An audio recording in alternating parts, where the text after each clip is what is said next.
Sindoro, tinggal di Dusun Sinanganom, Kecamatan Sukamamudik. Punya ide itu semenjak saya kerja di perusahaan Korea ya. Dan kebetulan memang spesifikasinya sama, pengelolaan ataupun produksi hal yang sama di sabut kelapa yang menghasilkan coco fiber dan coco peat. Nah, untuk coco peat sendiri itu nanti ada fungsinya ataupun manfaatnya untuk dari pertaniannya, terus coco fibernya juga ada. Nah, itu sekitaran 2016-2018 karena itu mulai terpikir untuk pengen gue gerak di bidang itu. Kita memang niatnya untuk berkembang, terus kita mengoptimalkan bahan baku yang ada di wilayah sekitar untuk menjadi bermanfaat lah, lebih bermanfaat atau nilai tambah lah.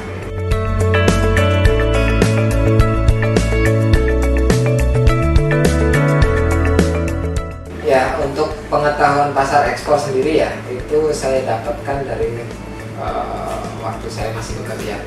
Nah, terus kalau untuk bahan baku sendiri, itu saya kelola atau saya optimalkan itu dari wilayah setempat, di lokasi usaha saya.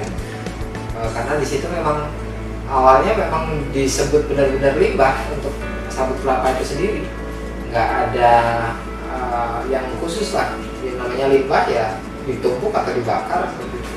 Nah, dengan adanya pengetahuan tentang hal itu, tentang pengelolaan, makanya saya mengoptimalkan yang bahan baku yang ada, yang memang notabene adalah limbah dan sekarang bisa jadi memiliki nilai lah.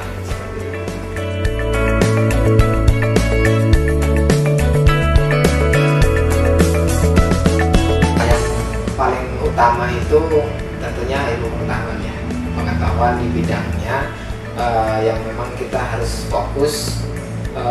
Terus itu yang pertama, yang fokus ya, yang pertama itu fokus terhadap pengetahuannya, tetap terhadap pemeliharaannya dan segala macam.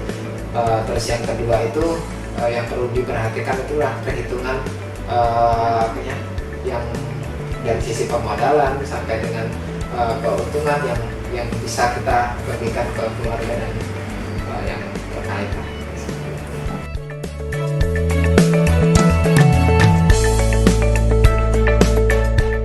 Ya, untuk saat ini, untuk dari saya pribadi itu baru 2 lokasi ya, atau 2 negara tetangga, masih di Asia, itu di Cina dengan Korea Selatan.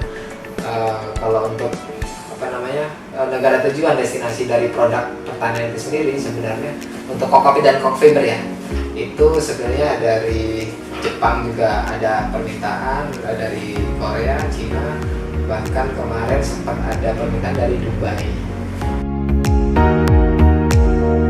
Kalau yang terkonfirmasi ke saya itu sebenarnya produk coco peat dan coco fiber itu unlimited kebutuhan di luar sana. Nggak ada batasan berapa ton atau musim atau seperti itu, enggak. Karena justru kita baru salah satu negara eksportir coco fiber dan coco peat. Masih banyak negara-negara yang lain, khususnya yang terbesar itu India sebenarnya.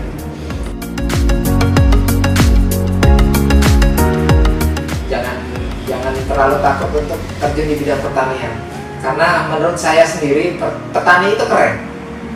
Bukan hal yang mungkin jadi malu saat menjadi petani. Kalau menurut saya justru petani itu keren, karena tanpa adanya petani tidak ada hasil pertanian, maka kebutuhan pokok itu tidak akan terpenuhi. Nah, makanya bagi siapapun teman-teman yang di wilayah kampung lah khususnya, pada saat kita memang punya kesempatan untuk terjun ke pertanian, itu saya sangat mendukung, dan ayo bareng-bareng kita mengembangkan pertanian di kampung itu sendiri. Kita semuanya punya peluang untuk terjun ke pertanian, dan dengan pertanian cerdas ya intinya, pola pikir yang cerdas, dan satu lagi peluang usaha di pertanian itu yang menyebabkan petani itu keren.